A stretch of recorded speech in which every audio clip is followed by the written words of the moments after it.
សូមស្វាគមន៍មកកាន់ Channel របស់ផ្កាស្លានៅក្នុងថ្ងៃនេះដែរផ្កាស្លានឹងនាំយករឿង Urban Legend របស់ប្រទេសជប៉ុនមកសម្រាយចែកជូនអ្នកទាំងអស់គ្នាដោយសារតែផ្កាស្លាទទួលបានការលើកទឹកចិត្តពីបងប្អូនអញ្ចឹងហើយថ្ងៃនេះផ្កាស្លានឹងយករឿងមកសម្រាយម្ដងទៀតហើយមុននឹងចូលទស្សនាដល់វីដេអូអ្នកទាំងអស់គ្នាកុំភ្លេចជួយចុច Subscribe ក៏ដូចជាដាក់សញ្ញាកណ្ដឹងផងដែរដើម្បីលើកទឹកចិត្តទៅដល់ Admin អរគុណសម្រាប់ទឹកចិត្តមានបរិះម្នាក់ដែលគាត់នឹងមានឈ្មោះថាកៃគាត់គឺជាបុគ្គលិកលក់អីវ៉ាន់នៅម៉ាតមួយកន្លែងនេះពេលយប់ក្នុងទីក្រុងតូចមួយនៅពេលវេលាពាក់កណ្ដាលអាធ្រាត្រប្រហែលជាម៉ោង 12 អីហ្នឹងទើបចប់ម៉ោងរបស់គាត់ធ្វើការ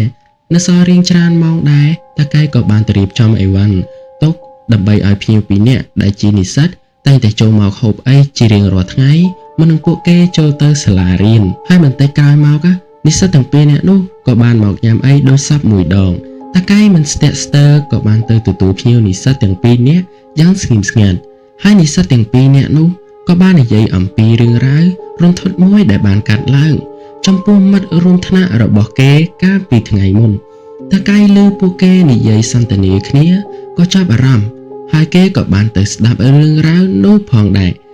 រឿងរ៉ាវនោះគឺជាល្បែងអនឡាញបន្ទប់បណ្ដាសាពណ៌ក្រហមរឿងនេះគឺមានដូចតទៅដោយពួកគេនឹងក៏បានចោទប្រកាន់ទៅលើជនរងគ្រោះថាมันបានចេញមកពីបន្ទប់អស់រយៈពេលជាច្រើនថ្ងៃមកហើយដោយសារតែគេជក់លេងល្បែងអនឡាញមួយឈ្មោះថា The Red Room ដែលជាភាសាខ្មែររបស់យើងហ្នឹងគេថាបណ្ដាសាបន្ទប់ពណ៌ក្រហមហើយឪពុកម្ដាយរបស់គេ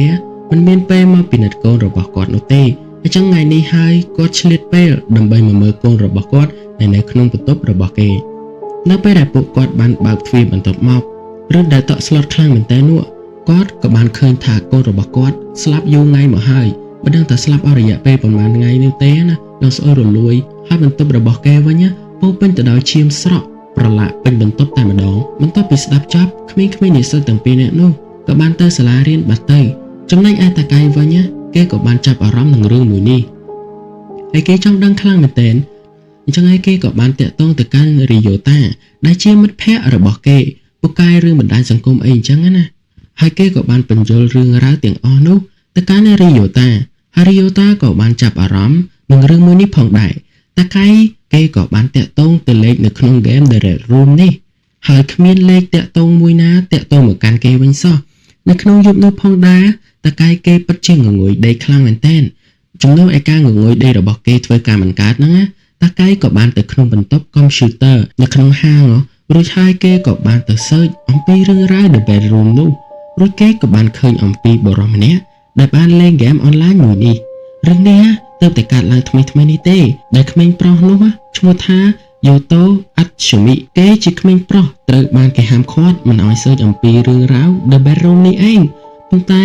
ក្មេងនោះគឺងប់ងល់នៅរឿងនេះបាត់ទៅហើយនៅពេលនោះភ្ញៀវម្នាក់ក៏បានមកទិញអីតែគេក៏បានចេញទៅលក់អីវ៉ាន់ឲ្យសិនប៉ុន្តែនៅពេលដែលគេកំពុងតែលក់អីវ៉ាន់ឲ្យអតិថិជនមួយនោះគេក៏បានលើសំឡេងនៅក្នុងតិចរបស់គេគឺមានសំឡេងនិយាយថាអ្នកចូលចិត្តវាទេអ្នកចូលចិត្តវាទេនៅពេលនោះតាកែឆ្ងល់ហើយគេក៏បានចូលទៅមើលនៅក្នុងបន្ទប់កុំព្យូទ័ររបស់គេវិញទៅហើយរឿងរន្ធត់ក៏បានចាប់ផ្ដើមឡើងនៅក្នុងកុំព្យូទ័ររបស់គេហ្នឹងក៏មានអក្សរសំឡេងមួយយ៉ាងរន្ធត់តែម្ដងហើយអ្នកចូលចិត្តវាទេតែអ្នកចូលចិត្តវាទេទោះបីជាតាកែគេខំប្រឹងបិទសំឡេងនោះយ៉ាងណាក៏សំឡេងនោះនៅតែបន្តឡើងនិងមានអក្សរយ៉ាងច្បាស់លាស់មកចេញថាតើអ្នកចូលចិត្តវាទេតើអ្នកចូលចិត្តវាទេពេលនោះតាកែក៏មានអារម្មណ៍ថាភ័យសំឡេងនឹងអក្សរនោះមិនបានរលត់ចេញពីកុំព្យូទ័រនោះទេព្រមទាំងប្រែប្រួលទៅជាអក្សរមួយទៀតហើយនិយាយថាតើអ្នកចូលចិត្ត The Red Room ទេតើអ្នកចូលចិត្ត The Red Room ទេដល់ពេលនោះដែរតាកែគេក៏ខំព្យាយាមបិទចុះឡើងប៉ុន្តែវាមិនបានបិទអីណាក៏បានឃើញលេខឈ្មោះអ្នកដែលត្រូវស្លាប់បន្ទាប់គេក៏បានឃើញយូតានិងរីយ៉ូតូដែលជាមិត្តភ័ក្តិរបស់គេខាងពូកែរឿងបណ្ដាញសង្គមមកប្រហែលជារីយ៉ូតូហ្នឹងប្រហែលទៅសើចឬក៏លេងល្បែងហ្នឹងហើយអញ្ចឹងហើយបានមានឈ្មោះនៅក្នុងហ្គេមមួយនោះហើយគេក៏បានព្យាយាមតាក់ទងទៅរីយ៉ូតូផងដែរប៉ុន្តែគេតាក់ទងមិនចូលសោះហើយស្រាប់តែពេលនោះផងដែរទ្វារបន្ទប់របស់គេក៏ត្រូវបានបិទជិតហើយបណ្ដាសាបន្ទប់ក្រហមក៏បានចូលសន្ធឹក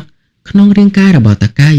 ហើយគេក៏បានសម្លាប់ខ្លួនព ពោពេញទៅដោយឈាមស្រេចស្រង់ក្នុងបន្ទប់នោះដែររឿងរបស់យើងក៏មានតែប៉ុណ្្នឹងឯងរឿងនេះគឺល្បីខ្លាំងមែនទែននៅក្នុងសតវត្សទី90អីហ្នឹង90 91ដល់99ឆ្នាំ2000របស់ប្រទេសជប៉ុនហើយសូមផ្ដែផ្ដាំទៅកាន់ប្រិយមិត្តបើសិនជាអ្នកទាំងអស់គ្នាចង់ដឹងរឿងអីមួយសូមកុំព្យាយាមធ្វើវាបើសិនជាធ្វើវាហើយត្រូវយល់ឲ្យច្បាស់ថាជួនកាលទៅវាមិនមែនជាខ្មោចអីនោះទេពេលខ្លះវាគ្រាន់តែជាជនឆោបបោកមួយចំនួនដែលដាក់លេងឲ្យយើងចុចហើយក៏អាចនឹងបាត់ account អីយើងអញ្ចឹងទៅអញ្ចឹងសូមប្រយ័ត្នអ្នកទាំងអស់គ្នាមុននឹងចូលអ្វីមួយអ្នកទាំងអស់គ្នាត្រូវគិតគូរនិងមើលឲ្យបានវែងឆ្ងាយឬក៏ប្រឹក្សាជាមួយអ្នកដែលយល់ដឹងច្រើនជាងនេះ